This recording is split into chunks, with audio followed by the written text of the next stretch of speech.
Hi lads, thanks for tuning into the podcast again. Don't forget to like and subscribe and head over to the Patreon to contribute and help us out. Thanks a million and enjoy the podcast. Hello everybody, welcome back to the Norries podcast. My name is James and I'm joined by my good friend. Hi everyone, Timmy Long. Rowan, as always, is on the deck. Say hi, Rowan. Hi, Rowan. As you can see, myself and Timmy are getting closer as the weeks go by. Is that right, Tim?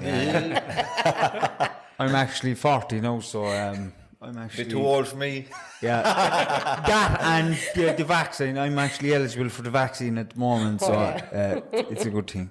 They'll come to the young people next. Yeah. But we digress, Tim. We digress. But James, I'm after being told that I actually look younger than you. There's a lot of spoofs out there, right? There's a lot of spoofs out there. But look, what about the guests? This week we have one of our neighbours. Mm-hmm. It's her. You're the first person to come on this podcast twice. Yeah. You were our first room. Your name is Susan Walsh, and you're joined by your handsome husband. Mark, how are you keeping? I'm good, lads. Yourselves? Not a bother. We know a small bit about Susan. Do you want to tell us about who you are and where you're from? Yeah, certainly. Well, as you said, my own name is Mark. I'm originally from Kerry, but I'm in Cork. Jesus, how long am I in Cork? Donkeys now at this stage. Almost earned myself an honorary Cork title at this stage. Almost. Almost is right. Not quite. I suppose got to meet Susan, what was it, 12 years ago? Yeah. When we first started going out around Christmas 12 years ago. And our wedding anniversary, our fourth wedding anniversary. Oh, you're dead after anything. Very bad. It was April just gone. Congratulations. Yeah, so...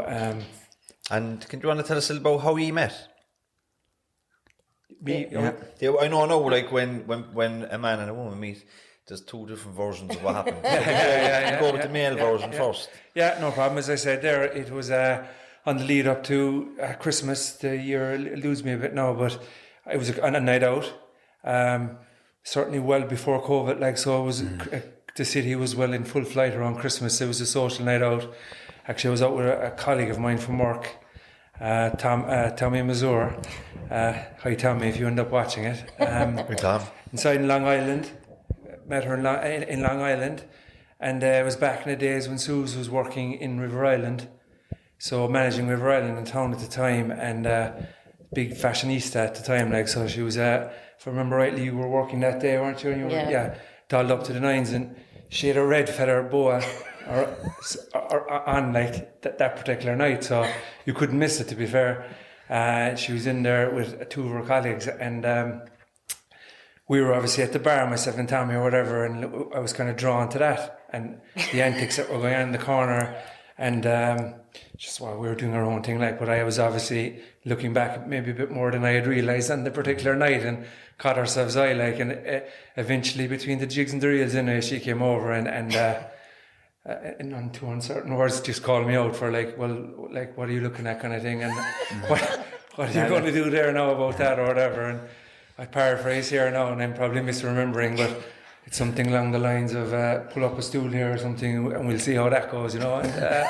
And the rest is history. Believe it or not, we actually ended up staying together that night, as in travelling around, and we had a few more nights out during Christmas and stuff after that. And it's actually funny now, thinking back, like given the context of where we're on today, it actually almost feels like I'm talking about a different person than myself, and I'm talking about a completely different couple with myself and Susan. When I think back to the people we were individually, and you know, the kind of couple that we grew into from that night, completely different. You know, it's like, I won't say it's surreal, like, but it just feels a bit weird talking about it, because it's almost a feeling of disconnect, because we've changed so much individually and collectively together, like since then. Yeah, I can imagine.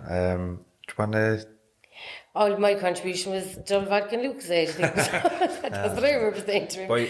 But I was caught by... I was looking across the bar, and he's so tall, and I was like, fine bit of a girl. He's all right. No, I was half cut, like, but thanks. I still was like, I don't know. So I would, like you said, I did approach him, saucy out, like, and said, "Are you going to keep looking, like, or what? What's the story?" And he was like, but yeah, it is like a different. In some ways, it's like a different couple. The kind of madness and the fun is still there. There's just it's just not the carnage, and the alcohol isn't there, because we still go out Like obviously now not with COVID, but you know, in the years past since recovery and stuff, we still go out. But yeah, it was a bit of a mad time even thinking back. Yeah, you spoke to us the last time, Susan, about your issues with alcohol, you know, and you're in recovery. Do you know, when you met your husband Mark, what way was your drinking at that stage? It was, I suppose it was bad, but I surrounded myself with people that it was less obvious to, you know. And like as Mark said, I was managing a rind at the time, so it was kind of, I was able to minimise it and kind of justify it because it was the scene. Do you know, I kind of got away with like, oh yeah, work hard, play hard, you know, a lot of this crap, you know. But the reality was I even needed to drink then. But, and I mean, I said this to you the last time, I mean, I was very confident. It wasn't about that for me, it was just about, I worked so hard, genuinely, like as in physically worked a lot, that like to keep going, to keep up with the party life, and I had to keep drinking. It was kind of like, you know, I was on this vicious cycle. And I remember when I met Mark, he was like somebody I'd never met before, like as in we met, I remember we went on a date after that, and he came into Clancy's bar and he had a suit on, and I was totally freaked out. And I was like, what's wrong with the suit? He was in work, like, and he was, and I was like, oh my God, he's a man. But I remember thinking, he's a man, like I'm a girl, and which, like, we were the same age, do you know what I mean? And he was like, oh yeah, and I was like, oh my God, I don't know about this, because it was just not the kind of person I was used to being around, and I would have minimised my drinking even at that stage, kind of early on to Mark, or I would have just kind of played off the fact that I'm from the north side, that was kind of a big part of, that's what we do, what's wrong with you? Because he would have kind of said it early on even, gosh, he thought the party was going to end even after the first week or two, speaking for you, but you know, it didn't. Did you see red flags early on, Mark? I didn't, lads, to be honest, and I suppose, like, I was just thinking there now while Susie's talking, like the fact that it was Christmas anyway to begin with, you know, like straight away, like the whole country is out of their mind, like, for Christmas, and it's perfectly acceptable. And like, to be fair, I wouldn't shy away from a couple of points myself at the best of times back then, not mind around Christmas. So it's kind of like, when we met there, like, it was actually a bit of a tsunami, if you will, for that 2 weeks of Christmas, because like I had an awful lot we planned socially, like, and we just kind of really clicked really quick, and Susan just automatically fell in. So like, I was going to things that I should have been going to, we'll say, my own under normal circumstances had I not met her, but she was just tagging along, and we were going together, like, and we were just drinking on, and it was grand and thought nothing of it. And I suppose it wasn't until like well into the new year and beyond, the kind of first thing that I kind of remember that struck me was morning afters, as in she always needed a cure, you know, and like, obviously there's plenty of other people that could do that, but myself personally, I suppose I normally tend to have done the dog in it, and like, I was never one for the hair of the dog the following day, because I just was too sick. I couldn't face it, like. And it was a must-have, like, and it was always a cider, Kansas cider, like, so, like, if I was going out to get anything initially the following day, whatever it was, hangover grub or water or anything, I always had to get Kansas cider as well, you know, and like that was the first thing that kind of struck me.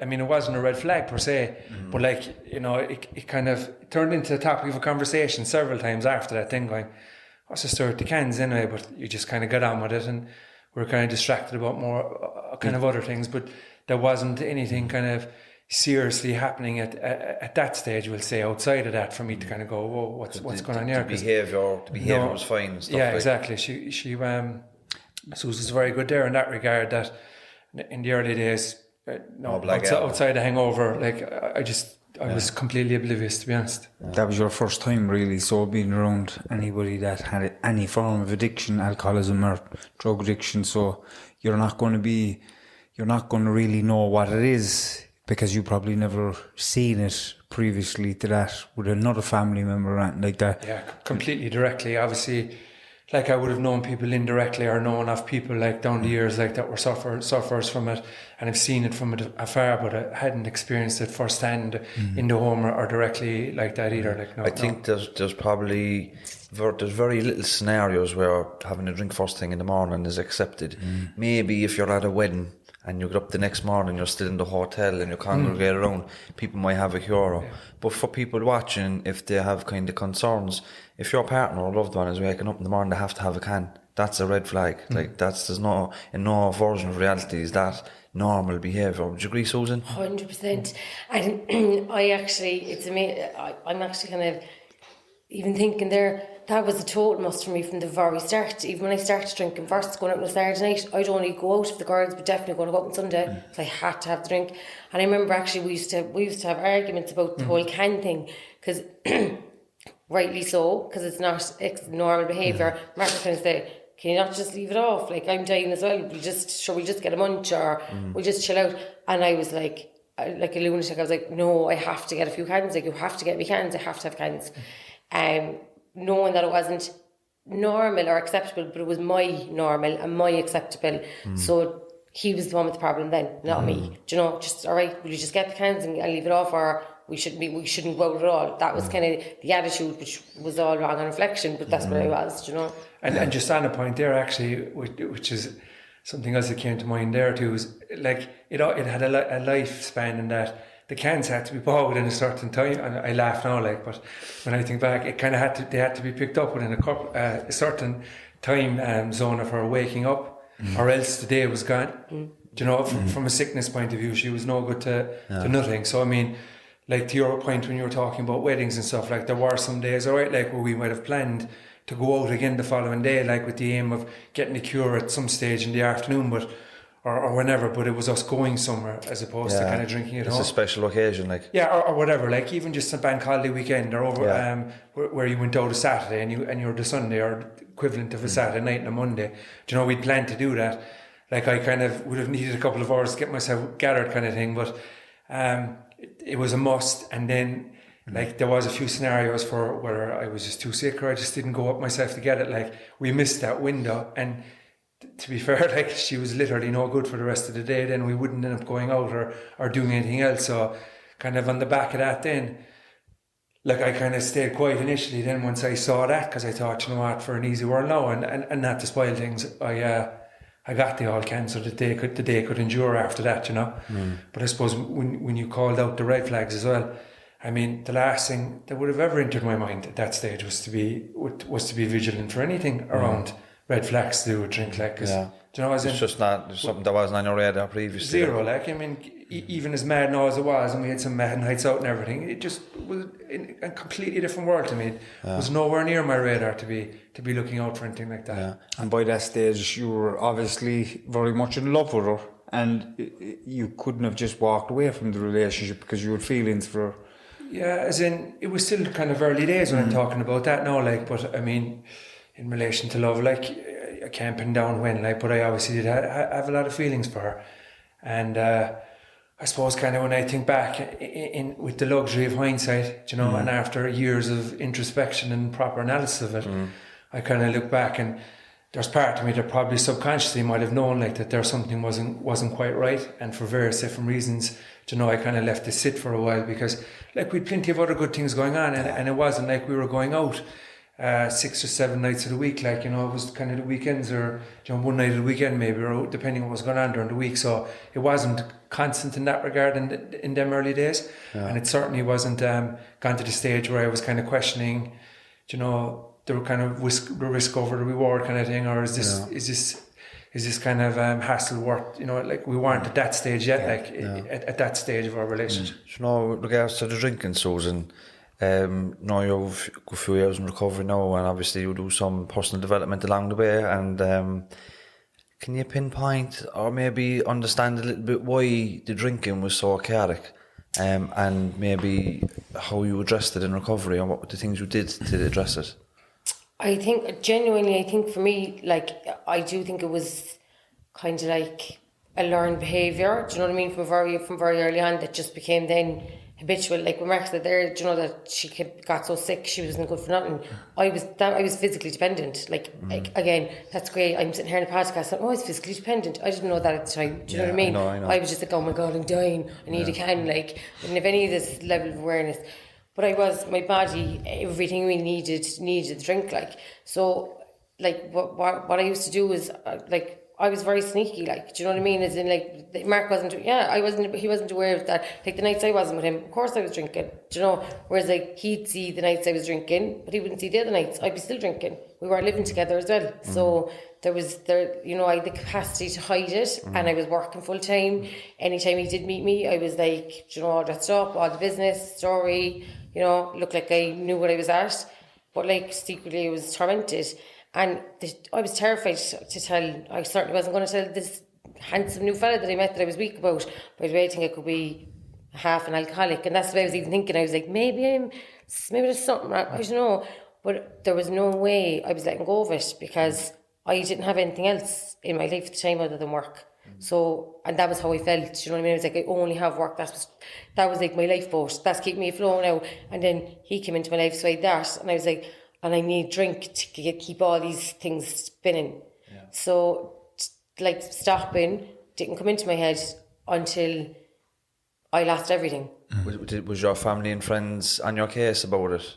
Not majorly, like, because like, you know, you said it on the last podcast, and we talked about it, like, you presented really well. You were always dialed up to the nines. You were working in a good job, and you could never have known from the outside looking in that you had all this alcoholism going on in your life. Yeah. So did you mask it from your friends and family as well? Yeah, and lied. Like, you know what I mean? Masked it, lied, minimised it, like, just kind of fobbed it off a bit, you know, put it down to culture, put it down to, ignore yourself now, girl. God, he's on my case now, I'll be allergic to him. Do you know, like, that kind of, that was the story I spun myself, and I told other people. Was I consciously lying? No, but I was lying. Do you know what I mean? It was obviously my subconscious trying to protect my addiction at all costs. And the biggest thing for me, James, would have been that persona. Like, once that slipped, that's when I really crumbled. Do you know what I mean? As long as you saw me and I was done up to the nines, well, then I'd my shit together in my head. Like, and it was when all that started to fall apart, years of drinking and other substances came into my life, that then I was like, oh, now I have a problem, because it's visible. And that was one of the what somebody said to me. She said, like, it's going to affect how you look physically. My hair was falling out.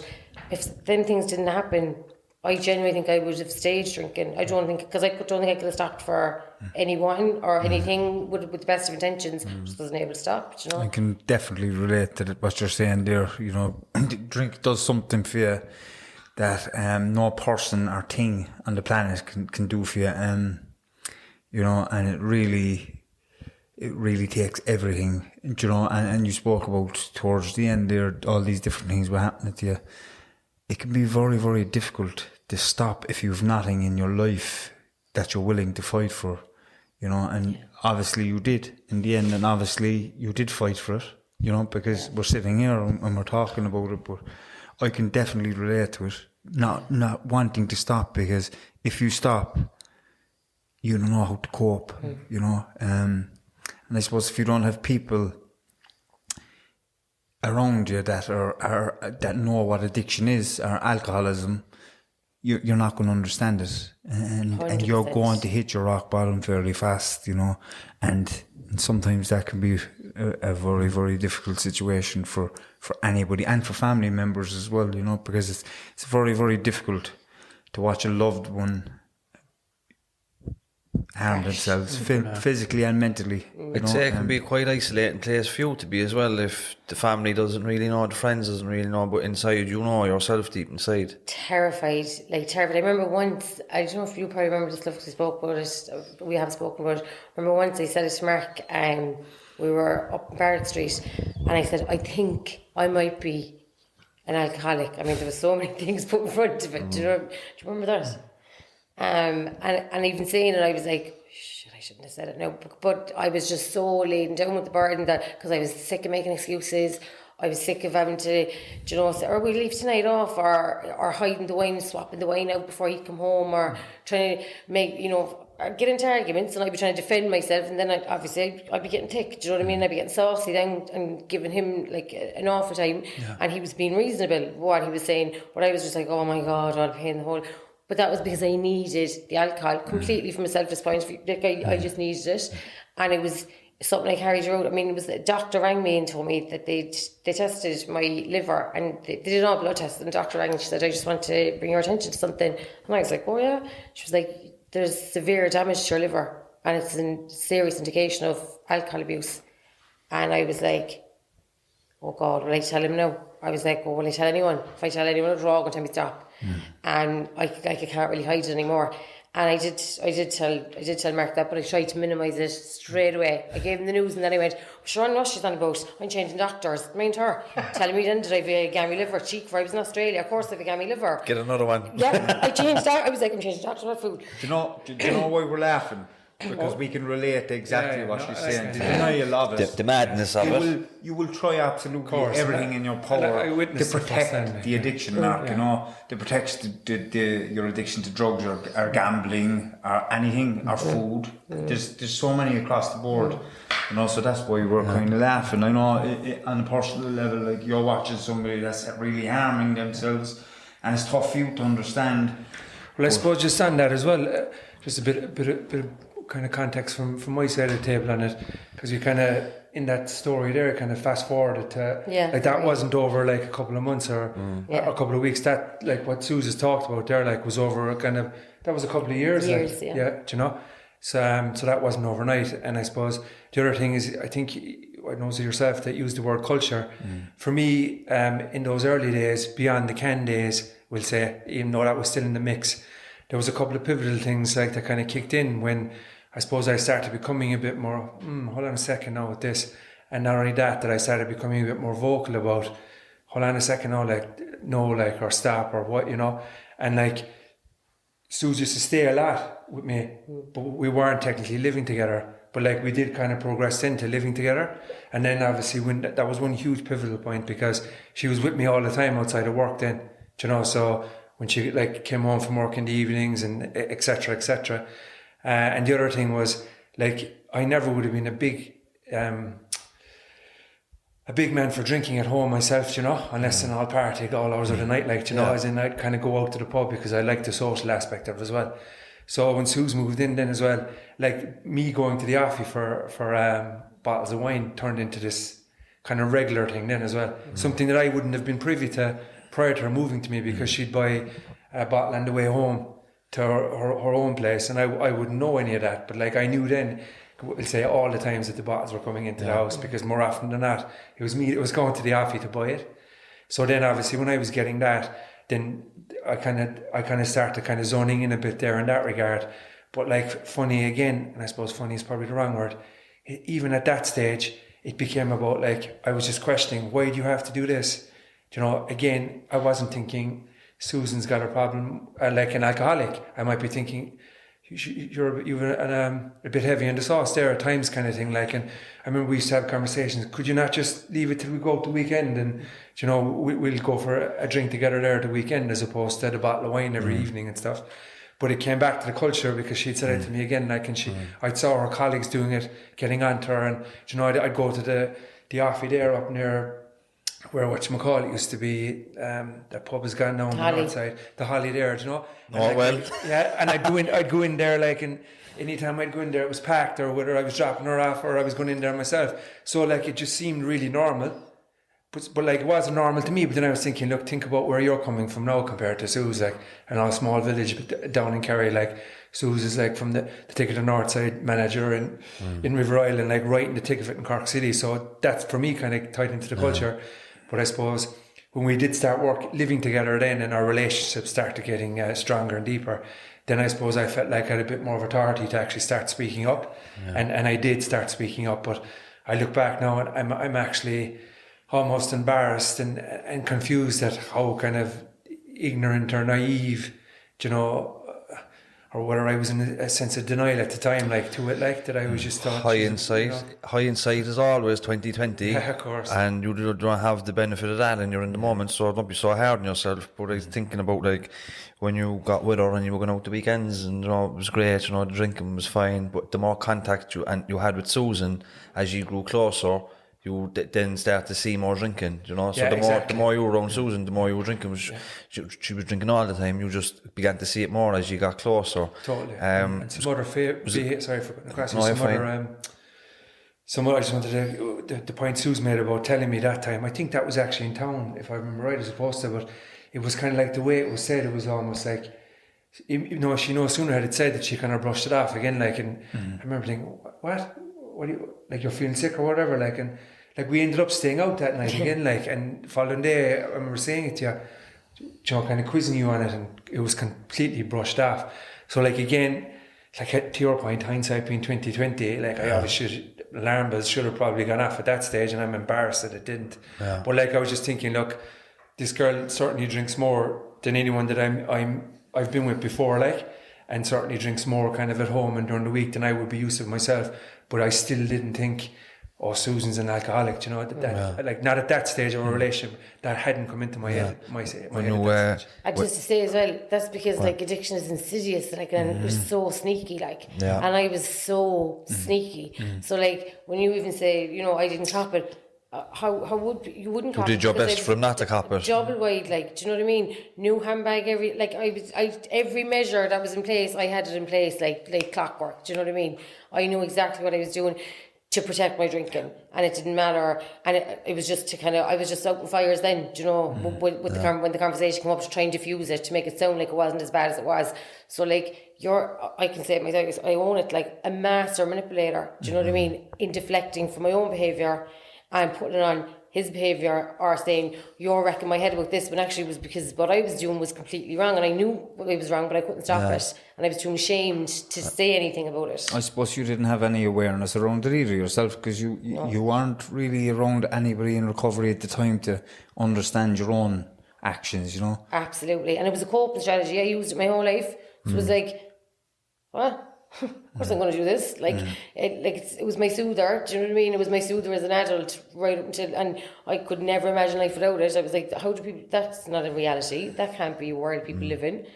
That wouldn't have been my reality. Do you know? We drank every night. Everyone I knew drank most nights.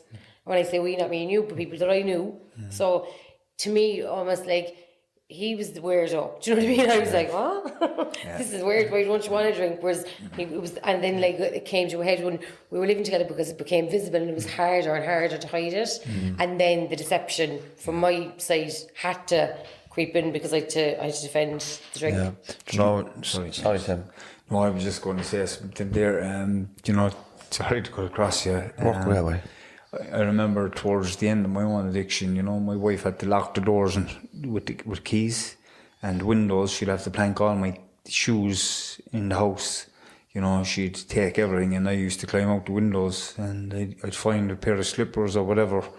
And some nights, in winter nights, I'd go out in a short pants, right? I might have a light little jacket, it'd be raining, but I'd be going looking for a party, right? But my point is in the house around those times, I would have a bag of drugs planked in every single room of the house.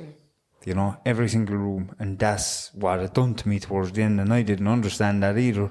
Was it like that with drink? Yeah, absolutely. Yeah. There was one instant, do you want to... Well, I just smile now again. I smile now, and you know what? Like, I'm just so grateful that we can smile about it. Like, because I'm not smiling at... You kind of made the point yourselves earlier about that you're laughing, that you weren't laughing at that per se, because it was humorous.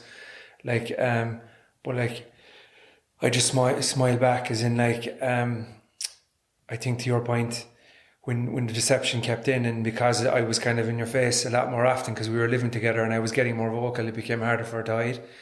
And unbeknownst to me, like, this only came out in years later, like, and I mean, it's only even like, I'm still getting bits of it, like, over even the last 3 or 4 years that I didn't know was going on, you know. So I was completely unaware to so much, but like when it was escalating to the stage where Suze was kind of getting to the level where, like, yeah, this is serious, there's a problem here, and the narrative and the language was changing more towards addiction.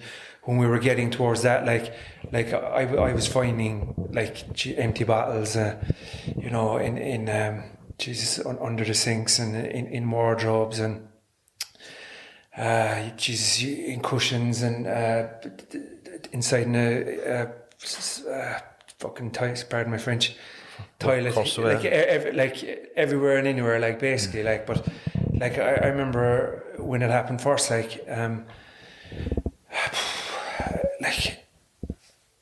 it's kind of upsetting thinking about it now, but like I remember being so confused, and like it probably sounds silly now, like saying that I was confused, do you know, because I was thinking like, I think back like, geez, you should have had more cop on or been a bit more intelligent, but like I was just confused about what's going on. And then I remember confronting her, and I was very binary about things because I didn't have a full understanding or awareness of the enormity of what's going on. So it was just binary to me at the time, like, why are you doing this? And like, you can't, like, you basically have to stop, or like, this is, you know, or else.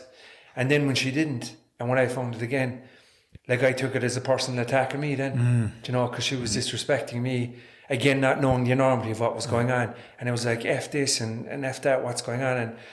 And then confronted her again and made up, and there was loads of promises and stuff. And like, to give her due there now as well, like, I don't want to be kind of painting her like in a bad light all the time, because I have to be accountable for a lot of stuff back then as well, because I can confidently say now, like, that I enabled it, even though I didn't realise I was enabling it at the time, because I did enjoy our social life. Like, I really enjoyed us going out together, you know. And like, funny enough, there was a lot going on back then from my side, between with a lot of weddings, and there was a lot of kind of festivals and stuff that we were going to, and I'd be a mad GA man, and a lot of matches we were going to. We were going to Dublin, and we were going to matches in Páirc Uí Chaoimh, and like a lot of social stuff where drink was related. And I actually liked Susan being with me. Would it be fair to say her drinking and her ability to drink suited you? In those instances, completely, at like, yeah, completely. And I mean, I can look back now, like, and like it's not that I won't say shame or anything, but like, I certainly will take responsibility in relation to, I feel like I enabled it in those moments from a selfish point of view, because we were a couple, you know, our relationship was very strong at the time. I'd introduced her to all my circles, all my friends loved her, my family loved her. Like, when we were out, even together on our own, we used to have great crack. Everyone liked meeting us, liked being in our company. So there was an element of that, like, so then I was almost kind of, I wanted my cake and eat it a small bit at the time when I think about it, because I didn't want her doing it at home. But I was okay for her to do it then when she was out with me at the weekends. But like, obviously I still didn't fully grasp what exactly was going on with it. Alcoholism is like all or nothing, do you know what I mean? It's like, I can't turn it on and off, you know. And something, you bring up something there that's important for us to kind of talk about around people that are watching, that they might think they have a drink problem, or they might think that family member. Hiding drink is a huge red flag. Hiding food, hiding medication, these are all very not abnormal behaviours, you know what I mean? There's no reason for anybody to be hiding food or to be hiding their medication, be hiding their drink. No, that's a big red flag. So it's just for people watching. I'd say towards the end, like, was there a lot of conflict in the relationship? How did it end? How did you end up in recovery, Susan? So, like, kind of, there's been, do you know what, there's been so many chapters, like, do you know, over the years, I probably misremembering the timelines, you know, like, I think we did break up, I think kind of coinciding what we were talking about there, I remember, well, it was a wedding that we had up the country, above in Westport, and we were driving up, and again, I'm only laughing now because when I think back at it, well, like, that, this was the kind of the straw that broke the camel's back for me in relation to, right, as in, like, something's got to give here, like, or like we're done, because like, the behaviours, not only are they not changing, they're actually getting worse. But what it was a Lucozade bottle, and every time I see a Lucozade bottle to this day, the memory comes back into my mind. Vodka? No, it was wine, white wine inside the Lucozade. I got it back in the end, but we were pulling into some petrol station, whether you were going to use the bathroom or get cigarettes or something of that nature, anyway, like, and I told you to get a drink for me coming out, like a water or something, and she came out and just forgot the drink, like, so that was grand. We took off, and I was like, I'm actually tired, but we were not tired, thirsty, but we were caught for time. So I made a beeline for the Lucozade that was on the ground, like, so look, give me a drink of the Lucozade just to keep me taking over, so we can get back on the road, like. I say your heart sank. She was being very cagey about the bottle of Lucozade, like, and I thought none of it first, and then, like, it just got really, really weird, like, and then I just managed to grab the bottle, like, and I took a swig out of the bottle, like, and it knocked me for six, like, as in not the drink, as in like the realization of, after all the conversations that we'd had kind of prior to it, and where we were going, and very close friends of mine now as well, like, and kind of concerned that, you know, you'd keep it together at the wedding and said that you would, etc. And like, it was just whatever. And then, like, funny enough, to be fair to you again, like, and again, I think back, and I think in retrospect here again, that I was being selfish in that I wanted the wedding to go ahead, as in I was looking forward to going to it. Yeah. You know, I didn't want to turn around and not end up sacrificing that weekend with my friend, you know. So we kind of managed to talk it out, and the forgiveness again, like, but between the jigs and the reels anyway, like, without going into any great further detail, that night escalated into something really, really, really bad, like, and that was kind of like the beginning of the end. It was the beginning of the end for us in that moment of our relationship. And you can correct me if I'm wrong. I think it was the beginning. It was the beginning of a real realization of you kind of looking into doing something from a you know, recovery point of view, or just some treatment point of view that you weren't trying up to that stage. No, absolutely. And it's mad because I had been doing that for a while, the whole Lucasade thing, and I remember, Jesus Christ, I went to the car just to open, like, and just, and next thing I was like, oh God. And I remember I still laid to his face, like, and said, it's not wine. And he was like, are you actually free, like, and taste it? And I was like, it's not wine. Deadpan, like, you know. And I suppose for me, it was just like, again, things were starting to come to head. Like, that doctor had said that in between, you know, there was, you know, my hair had started falling out. Like, there was other personal things, not collective. They were starting to get some real consequences. Yeah, exactly. There was stuff starting to happen to me, and obviously, like, Mark was blue in the face from saying, like, these were just repeated conversations. You know, that you can identify with. It was over, and I swear, I start this, and then rinse, repeat. I actually think what was one of the breaking points for me was I was exhausted. I was absolutely mentally tortured. It wasn't even at that stage about, like, saving anything. It was just, I'm actually wrecked. I can't keep doing this. Like, I actually just want to die. I prefer to be dead than keep doing this. So, and I reached out to, like, mental health professionals, because I was just like, I just want to kill myself. I can't keep going. I can't be who I thought he wanted me to be. This person that can drink and not drink. I can't. I'm making promises that I can't keep. I'm becoming a liar when I swear that I'm this honest, straight out person. I'm contradicting myself left, right and centre. I was hating who I was looking back at in the mirror. Do you know, regardless of what was even going on externally, this was all going on internally. Do you know what I mean? I was sickened that I was planning my route home with the wine bottles. I was sick of making excuses for all that constantly. Do you know, I was just exhausted. And then Mark was like, and that's it, I'm done as well. And I remember, like, and rightfully so, he was disgusted, like, do you know what I mean? Because we were going to a wedding, do you know, all dressed up, all the biz, and there's drinking in the Lucasade bottle, like, hiding again, do you know what I mean?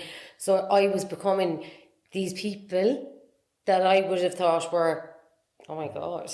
But I was that's who I was, like, do you know what I mean? But I was pretending to still be... Was there a lot of shame for you? Massive. I couldn't face myself. I could not look and say, yeah, you do really have a problem. Like, it's amazing that today I look at people and say, and I genuinely mean it, being vulnerable is a strength. And I didn't believe any of that. Like, I say that today, and I mean it wholeheartedly, but I didn't believe that. That was weak. Yeah. Pick yourself up, dust yourself off, and you drive on, girl. Do you know what I mean? And me admitting I'm an alcoholic, that's I'm a failure. I start fucking everything up. No, you just keep going. And then it was because I was just suicidal. I was like, oh, well, where am I going to go now? And no one could help me in terms of, like, Mark tried to help me numerous times, gave me loads of chances. When I say no one could help me, I suppose I mean professional help. And there was a grandiosity to me that I didn't want to... You had this persona at the of what it was and who I'd go to, and, like, I didn't fit in with going to an addiction counsellor, or in my head, like, you know, even though I was a total addict, but in my head I was like, no. So when I went to a professional and she said to me she couldn't help me, I was like, great. So I honestly was just like, delete. Sure. And then I was like, I was so messed up in the head that I was like, I'll probably fuck that up now as well. I was like, so everyone's going to hate me even more because I'm going to cause loads more misery on top of this. And she gave me a leaflet to go to, it was Fernand's actually, treatment centre. And I was like, what's the story with this now? Like, this is so I'll have to give up my job. I was like, he's already after finishing with me. I'm already after move back to my mum's. I'm ashamed. Like, all the shame was already there. And then it was all this new shame because now I've not this together person. Now I can't get up and get myself that up because I'm not able to do it because I'm so bait. So I was like, I'll go into treatment. And I went in with the best of intentions. I went in to see what's wrong with me. Yeah. Tell me what's wrong with me, help me. But I still didn't think it was the drink. I did 3 months in there, and Mark was still supportive. He used to like send me in letters, he used to send me in cards, like he used to send me in cigarettes, even though I didn't start smoking until I went to treatment. If that's not an addict, I don't know what is. Do you know, he used to like send me chocolates, be supportive. His family were supportive. They sent me cards, even though we weren't together. He still was rooting for me. Do you know what I mean? And I remember not smoking in finance, and one of the girls goes to me, but like, do you know when you come out now, how are you going to deal with, like, if you meet up with him, like, if he wants to go for a drink? I was like, for sure I don't have a problem with drink. After doing 3 months in treatment. And swearing that I was telling the truth. I was like, no, you're not understanding. I had too much stuff going on in my life and I just needed a break. But I'm delighted and I'm so grateful for the break. Thanks. And I found God and I felt really spiritual and it was lovely. And I came out, and 3 weeks later, went back to Mark and was like, oh, I feel great, look at me. I looked good, you know, and it was like legit good, like, because then it wasn't all makeup or anything. It was the real authentic me, as I thought. Yeah. And 3 weeks later, I was langers. Do you know what I mean? Do you know when you went back to your mum's after the split, did your mum and your brothers confront you? Did you have to get real with them and honest with them? How was that? Yeah, horrendous. And like, again, would have been lying as well to them. Do you know what I mean? And I don't think it's there. And again, I'm only speaking from personal experience, but I don't think it's. I think when I went back to the family home, I reverted back to being a child mentally, do you know? So on top of being an addict and feeling hard done by and oh my God, my life and all this. So like, it was really hard. And like, addiction fractures it doesn't just destroy you, it destroys everyone around you. Do you know what I mean? Effect. Yeah. And I own all that. But it wasn't good for me to be right back in the environment that I grew up my whole life in, because all the associations were all there. Like, I couldn't even go to an appointment without passing the offie. So just even environmental triggers were everywhere. And again, I didn't know these words then. Do you know what I mean? I didn't know what this meant. Like, so it was inevitable that I drank. Do you know? Now, like, that I look back at it, and thankfully I got back into treatment. I got a bed 3 weeks later, and I went to Brewery, and it was 13th June 2013. That was my last drink, please God. And again, Mark to the rescue. I wouldn't go that far now, to be fair. I suppose, again, like, a nice little segue to bring me into it, but I wouldn't go that far. And like earlier, no, there's a long period there in what she's talking about, from that wedding moment to going into and coming out of Brewery. Because we didn't break up on that wedding, believe it or not. Forgive as bad and all as it got, like, we said we'd try give it a go again, but loads of other things happened again after. The behaviour wasn't there, and I just said enough. But like, we stayed in contact prior to that. You know, when Suze went home, living with her family home at home, like, we kept in contact. I couldn't break contact. You know, as in, like, I was just confused. I was lost myself. I was a completely different individual and man back then than I am now. Mentally, spiritually, emotionally myself, like, you know, a lot of other stuff going on outside of that, like, so I just wasn't in the place to actually fully see what was going on and you know, be fully there, like, because I thought I'd done everything and I thought I tried everything and enough was enough. But when I think back there, and if it was like, the help wasn't help at all, because I didn't even know what I was helping her against, you know. But there was just something pulling me back the whole time, and like, we've spoken about this so many times. I can actually bring it back to the very first night we met. Well, not the first night, the second day, when we just speaking with no drink, like, for hours on end.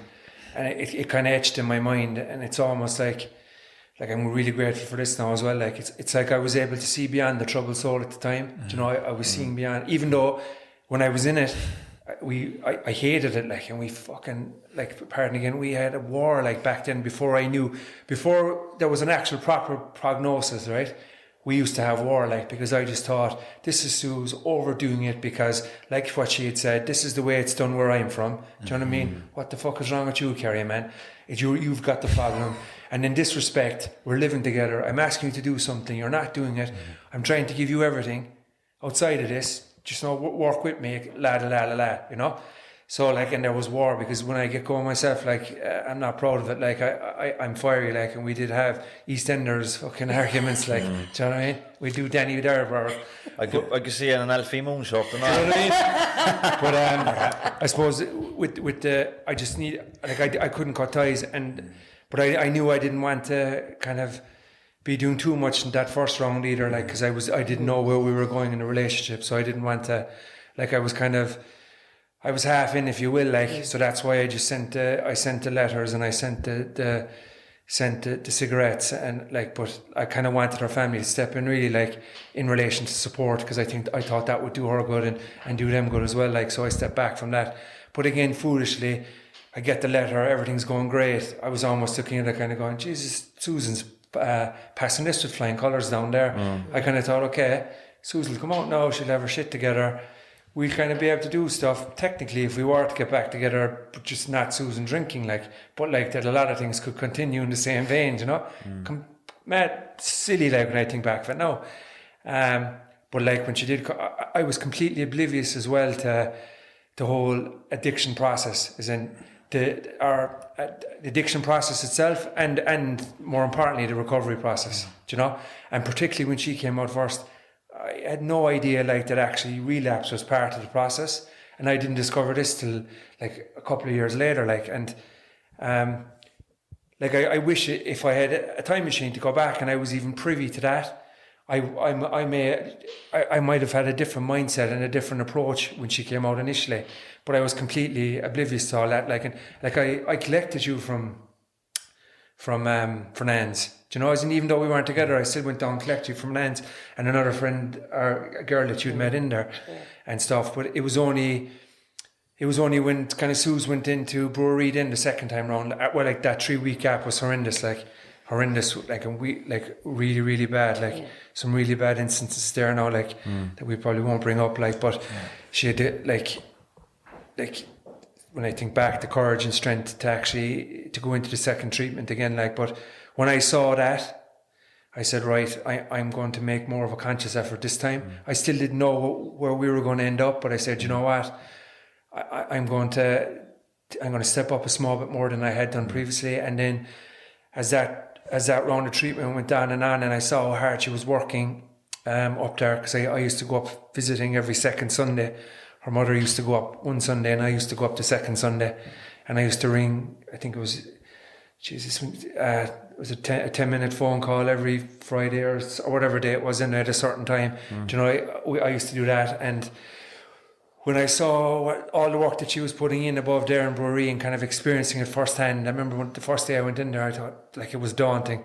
Do you know, you touched on it earlier, like, when you said about how hard it is to see someone that you care about in pain or hurting themselves.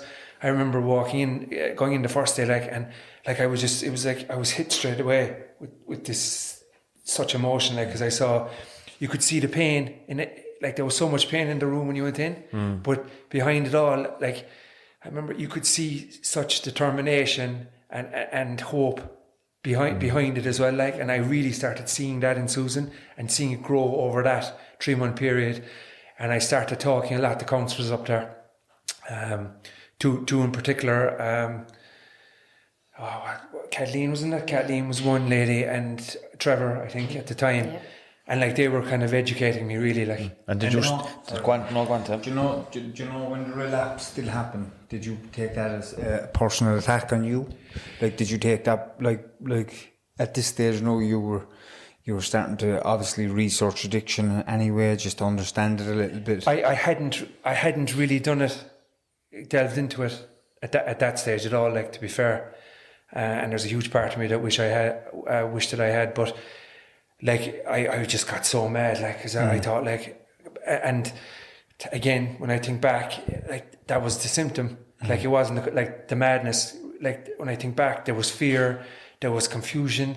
Like I was trying to, I would have kind of classified myself as kind of logical or somewhat intelligent, and I was kind of doing the maths in it. She did a great treatment. She's in great form. She's coming out. She's allegedly going to all these meetings, you know, because and aftercare and whatnot. I mean, and then this, I couldn't figure it out. And then I thought, like it was just a tsunami again of feelings and just anger, and it was just an overreaction at the time. And like I suppose I took it, to your point, a bit of disrespect again in my regard, but I just felt lost as well. I thought, you know what, like I'm out of my depth here, like as in this is too big for me. I'm fighting a losing battle, like silliness. And you know what, when I think back, I'm honest enough and brave enough to say, like, there was a bit of victim mentality in myself as well. Poor me, you know, what did I do to draw this on myself? Why do I have to shoulder this burden, you know, that kind of thing. So that kind of led to that. But then, like I said, I did decide to start going into it. But to your earlier point as well, it's when I started observing what was going on above there firsthand, as opposed to just reading letters like the first time, and visibly seeing the change, but hearing it from the counsellors. Yeah. Like they spoke to me, us collectively first. We had a couple of collective meetings, 3 of us. Trevor did a few times, Kathleen did 3 of us a few times, but then I met with them myself, 1-on-1 as well, like, and I got so much from that, because they kind of stirred the fire in me then to kind of go, right, I need to educate myself here, because I don't know, like I don't know who I'm fighting, I don't know who's in the opposite corner here. Like I thought it was one thing, but there's a way more going on here, like. So then I started going away to do that, and I kind of took that 3-month period, like we're still up in the air, like. And I still didn't, you know, we still didn't know what was going on, but there was a lot going on in that particular period. But I remember, if Susan doesn't mind me saying this as well, that like you got to that stage, I don't know how long you were from the end of the treatment, that you had enough. She had enough. She was pulling the pin. She was sick of it. Like she'd sent me a letter highlighting that. I remember you saying it to me on the phone. Like I didn't know what to kind of say, but that lady that I'm talking about, Kathleen, she actually rang me about it as well directly to tell me, and just kind of said how imperative it was that Sue's just stay the course, that she's actually doing really, really well, but that's imperative that she finishes out her term, like, and she kind of put it on me, not put it on me, like, but just to kind of see would I talk to her to see if I could kind of get through to her to stay. What kind of head state were you in at that time, Susan, inside? What was driving you out? I hated every minute of the second treatment, unlike the first one. I didn't have any peace of mind. I didn't trust anything I said. I was even afraid to share meetings, and I was saucy with it, you know, because I was angry, I was bitter, I was angry at myself, do you know what I mean? And I remember going into the meetings, and you know, they'd be saying, going around, ask whatever, say if it was a gratitude week, and they'd come to me and I'd say, girl, do you bother asking me? Sure, I'm going to lie anyway. Look what I did. Sounds and I was like you were grieving. Do you know, I was stuck, I couldn't move. And she was like, well, that's not going to help. I was like, well, didn't have the first time. Do you know what I mean? And I was like, probably victim mentality. Do you know what I mean? Good. When I tried this, I did 3 months. Lord, this really worked. He made me worse. That was my thing, actually. He made me this. He really highlighted my problem. I'm screwed altogether. And I wanted to leave. But like, it was one, Kathleen, that woman, she was amazing. I remember she said to me, once she just said to me, to what? Leave to what? Where are you going? I swear to God, I never wanted to knock someone out so much in my whole life, because the reality was, to what? To nothing. And I was like, do you know, you just get a moment where you have to think, and I was like, because I was running, like, do you know what I mean? I was like, she was like, where do you live? Or have you a job to go to that you haven't told us about all along? Is there someone you need to save? And I was like, oh my God. She was like, you're leaving to drink, like. And I was like, I'm not, how dare you? She's right, like, do you know what I mean? And because Mark had started coming up to see me, I was getting like a glimmer of hope, but I was afraid as well, do you know what I mean? And I was trying to become very self-reliant again, which is, I am a very resilient woman, always have been, to my detriment at times. So I was trying to balance that.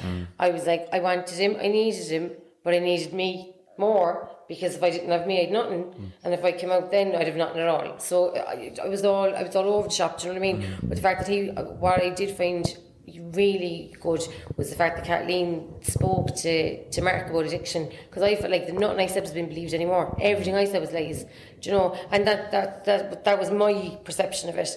And she said to me, no, I can tell him like that 90% of people do relapse, like it's part of the process. And I was like, but they think I'm making this shit up, like. Huge penny drop there for me was that when I heard that. I was like, what?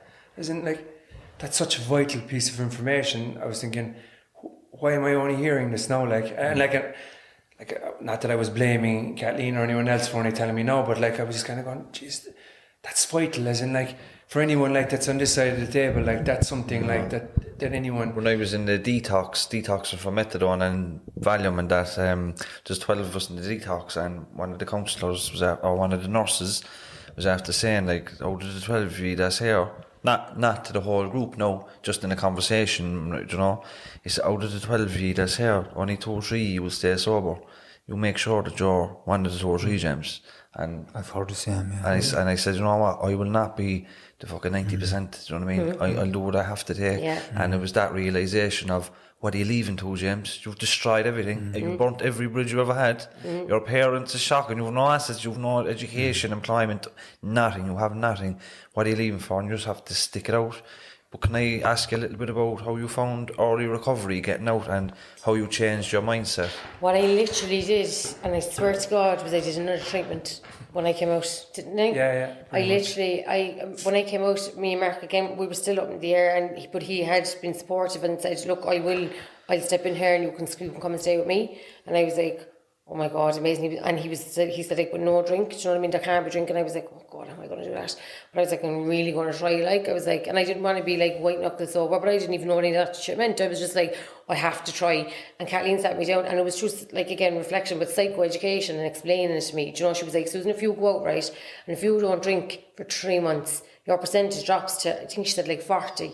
She was like, you know, if you don't drink for another 3 months, 10.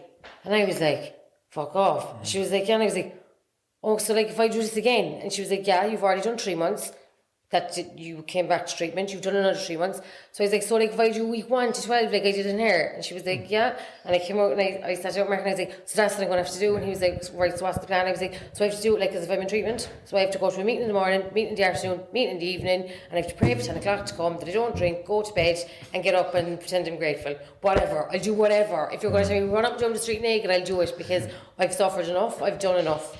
And that's exactly what I did. So in my mind, it was my 3rd treatment. So then I was in the 40s. I remember I was saying to you, I'm in the 40% now. Yeah. I have a chance now, like. I was like, and I'd be very determined anyways. I was like, I have a fighting chance now. 9-1, I was like, odds are really against me. 4, I was like, I could do that, like, do you know what I mean? And then I just started, I suppose, I didn't go back to retail. I switched jobs completely because my mindset had changed, because I wasn't, this is not against retail, I did it for years, and I love getting dressed up and stuff, but I just thought it was very shallow. Like my thinking had changed, do you know what I mean? I actually wanted to help people, do you know?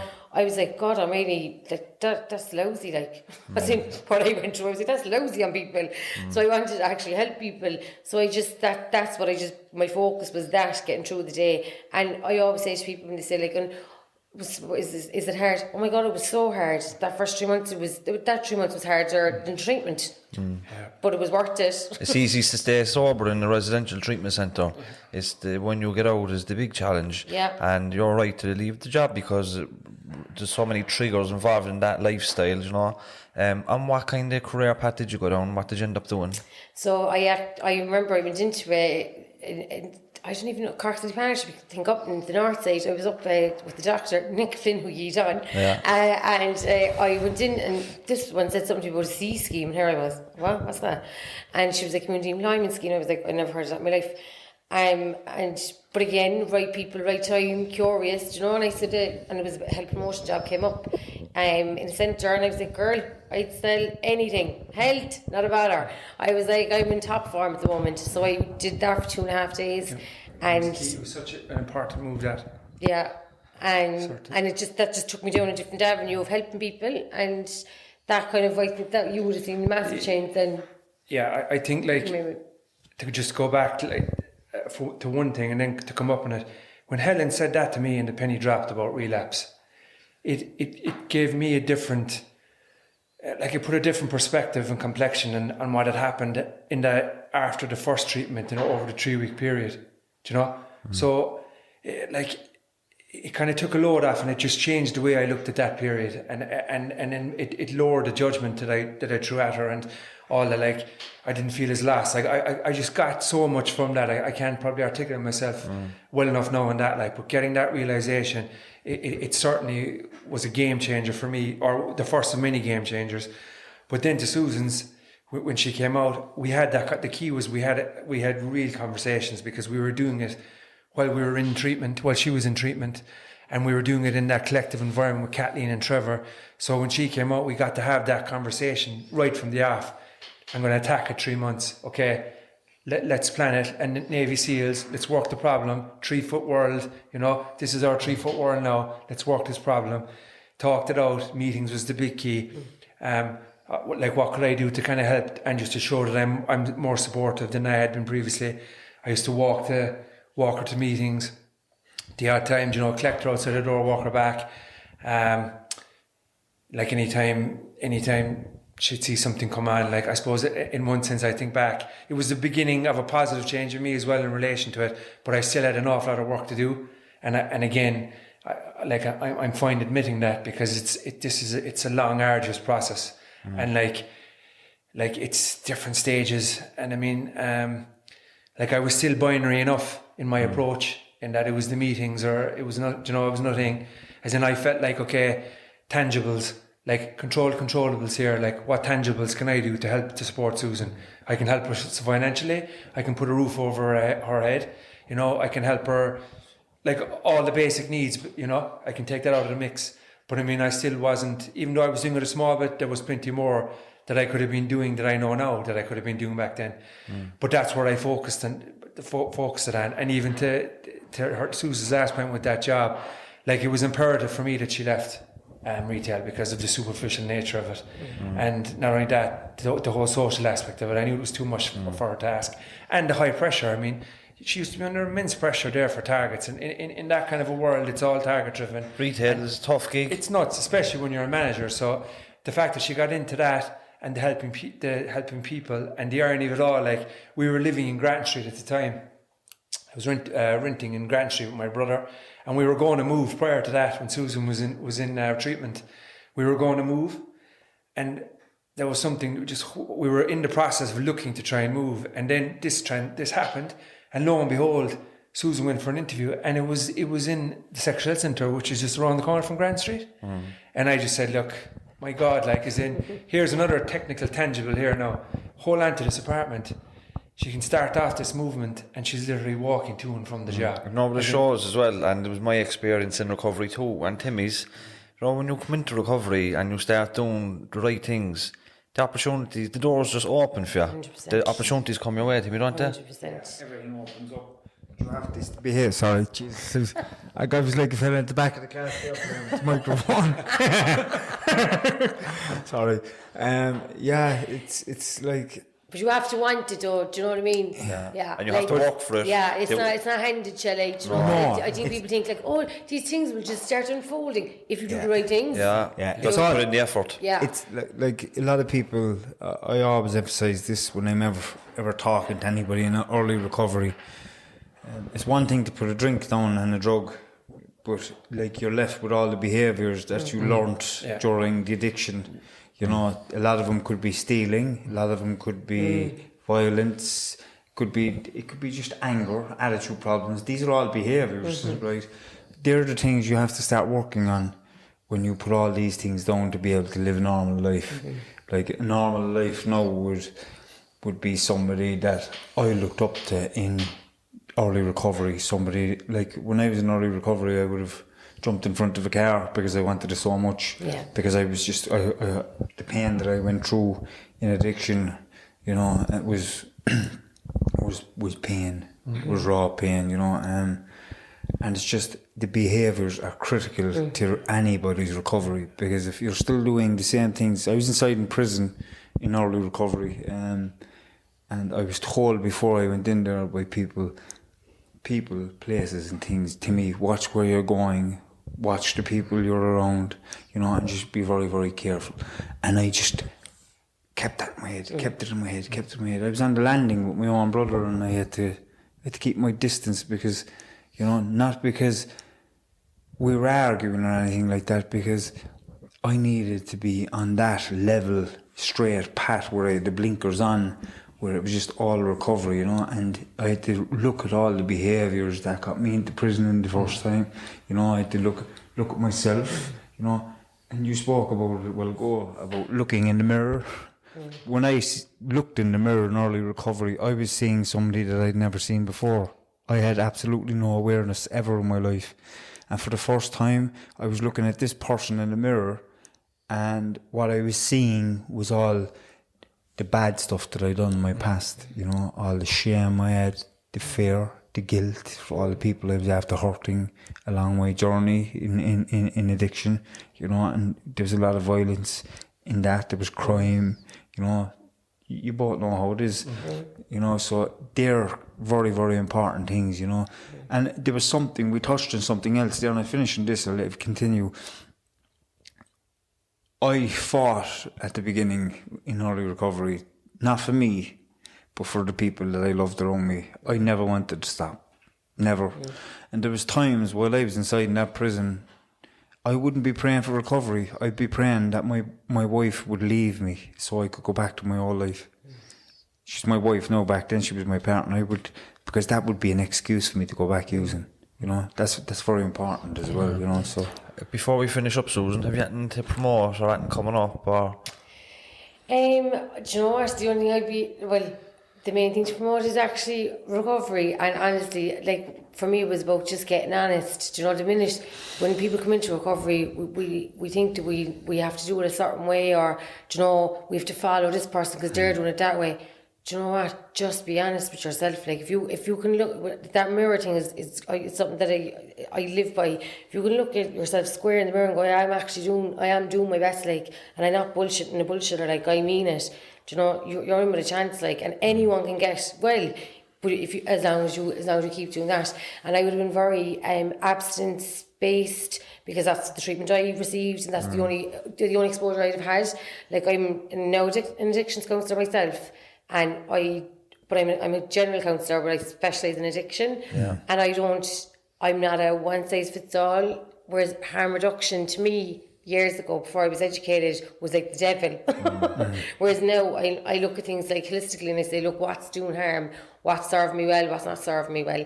And when people come into recovery, you have to change, but you don't have to lose who you are. Do you know what I mean? The core of who we are, and when we're born is a beautiful person. That person is still there. Do you know, I don't think we have to just become a sheep and suddenly become cult orientated and we're all the same. You know what I mean? Be yourself and enjoy life, because why get sober and clean if you're just going to be miserable? Do you know what I mean? You should be enjoying it. And you should be able to be honest with people in your life that are in your life, because if you feel you have to lie to them to be good, then maybe move to someone else. Do you know what I mean? Well said. Well, look, lads, it was a pleasure to have both of you on. Thanks, tough topic. Myself and Timmy might branch into couples counselling. What do you reckon, Tim? Most definitely. But another point there before you finish up. How can people reach you if they are looking for any form of counselling off you? Yeah, thanks, Timmy, for that. I'm on Twitter, Person Supported Therapy. And my number's up there. So Susan Galvin, even though I didn't change, we might as well finish on a high there, boys, before we divorce tonight. I didn't change my name yet, but I did on Twitter. So Susan Galvin, and it's all my information's up there. So yeah, people can contact me there. What about yourself, Mark? Have you anything to add for anyone that's going through similar struggles as yourself? As in It really is such it's a long process, and it's not an easy fix. And we spoke at length, myself and Susan, lead up to this podcast as well, just having conversations about stuff. And there's so many things that goes on from the other side of the table as well. And I think the fact, when in the early days, there's definitely there's just it's what terminology do we use when we were talking about it? It's not a confrontation, but I suppose it's kind of you're competing with each other, really, in relation to the burdens or the sacrifices that you have to make from either side of the table. And in the early days, you're going to, the non-addict or like myself in this scenario, like I had other non-drink related issues that were on the table that were kind of consuming me, and other burdens and stuff out of it, and you had to be kind of your own certain worries, and you're kind of vying. There was times I felt like, oh yeah, I wish I was a fucking addict now actually, because maybe we would be on a level par. I know it's silly, like, and it's madness. We'd be on a level par now in this particular argument, but there is a degree of that, like, and I mean, if I could kind of have a conversation with my old self there in relation to that, like, and things that I would have done better. Like, I mean, I wish back then, like, that I had educated myself more on the whole process, as in, like I was saying earlier, addiction itself, but the process that's involved in recovery, but also like to acknowledge like that it's okay to feel annoyed with her, or angry with her, or pissed off at her, or that it's a natural response to actually feel like, why do I have to compete with you here now? Why are my worries or my problems not big enough when they're put up against addiction or sobriety? And like, it's silly, like, but I mean, it's just a natural kind of thing that you'd have. But like, the more I learned about the holistic thing that is addiction and in turn recovery, like, and realized and learned that it's like the drink is only the symptom, like that it's not just an alcohol thing, you know, that there's mental health, there's emotion, there's loads of other things going on, like, and I think the more I learned about it basically, and the greater our communication got, like the more it helped. I mean, you look at us now, we think like we're far from the Waltons, like we've had war, like, but like I almost had to go through a number of the 12 steps myself as well, on top of what I'm talking about there. Yeah. And in particular, what always comes to mind is acceptance, gratitude, and the present. Because in the early days, I didn't have the gratitude because I wanted more. I wasn't present because I was always thinking about, I had a goal that was around the corner or next month or the month after. I couldn't just stay in the present, like. And even when I think of acceptance, I know now, I look back, I was aware of it to a certain degree. I could acknowledge that I knew it, but I didn't accept it for a very long time. As in, I didn't accept, even though Susan had said it, I'm an alcoholic and gone through the treatment, I didn't accept that, like really, really, truly accept it, that I was actually going out with initially, and then fell in love with and ended up marrying an actual alcoholic. It took me a very long time to actually realise it. I thought I had accepted it, but I didn't fully. And it's only when I did that I was actually able to process it properly in myself, and that I felt looking back, I carried a lot of guilt because I felt like, oh, I shouldn't be doing this, or I shouldn't be doing that, or I shouldn't have enabled that, or, you know, there was a lot of guilt there, and that fed a lot of resentment then as well. Carried a lot of resentment as well. It took me a long time to get rid of that. But I mean, all I can say to anyone, like, anything I've said tonight comes with caveats, and anything that we've done or tried or felt, like, it isn't the one hat fits all. Like, that's just kind of like what's happened to us to date and what's worked for us to date. But like, I foolishly thought back then, like, that Suze has to do the 12 steps, she has to own that, like, and I can just be there, like I was saying earlier, tangibly be there, but add in like the walk into the meetings, more conversations, etc. But I don't have to live the steps because I don't have a problem with drink. But you, like, to my mind, I think there has to be some degree, and even if it's those three pillars, proper acceptance of what's going on, full awareness, like, of the enormity of it, and your responsibility and role within actually dealing with that, being grateful for every little win, every little day, you know, and present. And there is supports for families out there, and if anybody wants to contact us, we can link them in with supports. We're going to have to leave it there before the batteries go dead, all right? But thank you, Susan. Thanks, lads. You look beautiful, you present really well, you speak really well as always. It's great to talk to you. Mark, you did brilliant. My pleasure. I did tell you at the start, I warned you that I can go on a bit, like, so. Well, you're lucky we have good batteries, don't you? You are a star of the show today. Hey. I doubt that, no. Yeah. No, it was a privilege to be on here, to be fair. No, you did really well. You know, you covered a topic with a lot of dignity and a lot of respect and a bit of humour as well, and you're going to help a lot of couples in similar situations. So thanks for that, and thanks, Timmy. Thanks, Ron. Thanks, Ron. Cheers, And guys. Appreciate see that. everybody again next week. See you later. Take care. Thanks, guys. Thanks for listening to the podcast. Don't forget to like and subscribe, and don't forget to head over to the Patreon if you'd like to help us. Thanks again.